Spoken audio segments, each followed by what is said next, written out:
مولانا فضل الرحمان صاحب کا تعلق ایک بہت ہی معروف جماعت جمعیت علماء اسلام کے ساتھ ہے، اور یہ ایک ایسی سیاسی اور مذہبی تنظیم ہے جس کی بڑی پرانی تاریخ ہے۔ ان کے والد مولانا مفتی محمود جو ہیں، ان کا بھی رکالی بھٹو کے دور میں بہت اہم کردار رہا ہے پاکستان کی سیاست میں۔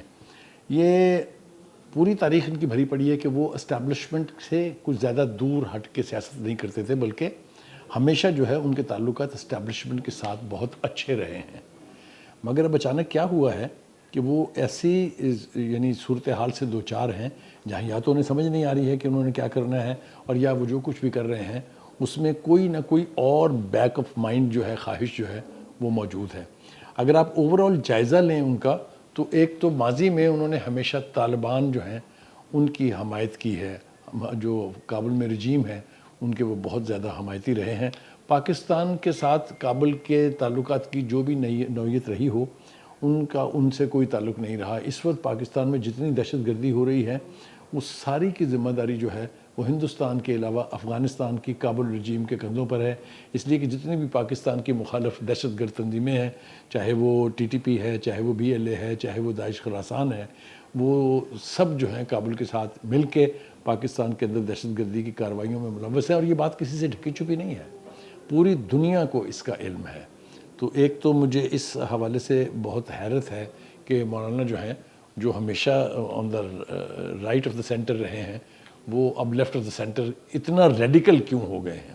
اور دوسرا حوالہ جو ہے وہ یہ ہے ان کا جو اس وقت اپوزیشن کی قیادت سنبھالی ہے انہوں نے، یعنی پی ٹی آئی کے ساتھ ان کی ایفیلیشن جو ہے اس کی بھی ایک تاریخ ہے۔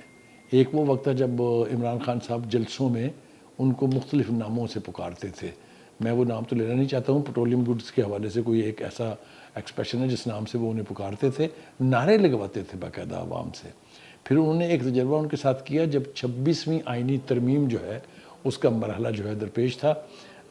پی ٹی آئی نے پورے اپنے سارے جو یعنی پتے تھے وہ ان کے گود میں ڈال دیے تھے، ان کے پیچھے انہوں نے پتہ نہیں کتنی نمازیں پڑھی ہیں، اتنی ساری زندگی نہیں پڑھی ہوں گی، لیکن بالآخر کیا ہوا کہ عمران خان صاحب نے پیچھے سے لگام کھینچی اور وہ 26ویں ترمیم میں حکومت کو ووٹ دینے میں پر مجبور ہو گئے، میں یہ کہوں گا۔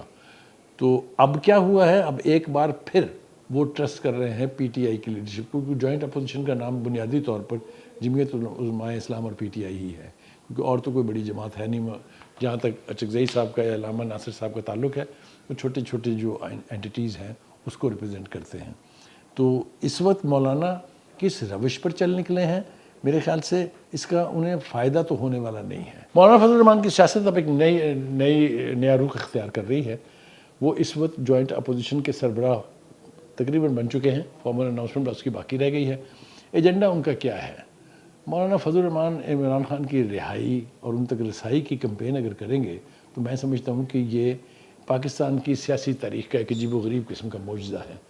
ایک ایسا شخص جس کی نقلیں اتاری جا رہی ہوں، جس کے بارے میں ایسے ایسے القابات اور خطابات دیے گئے ہوں، وہ اس شخص کی کمپین کرنے کے لیے اس وقت حکومت سے ٹکر لینے کے چکر میں ہیں۔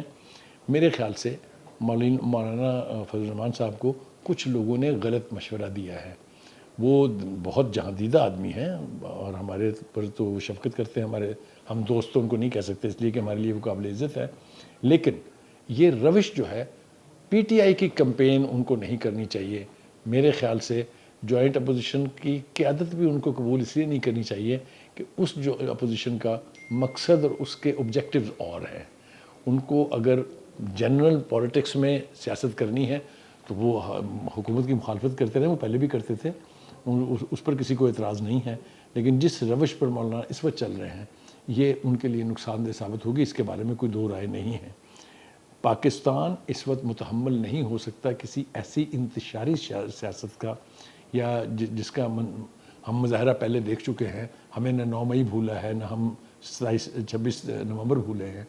یہ سب کچھ جو ہے ہماری تاریخ کے سیاہ حصے ہیں۔ ہم دعا گو ہوئے کہ مولانا صاحب جو ہیں وہ اپنا ریویو کرے اس فیصلے کو اور پاکستان کو مزید کسی انتشار سے بچائے۔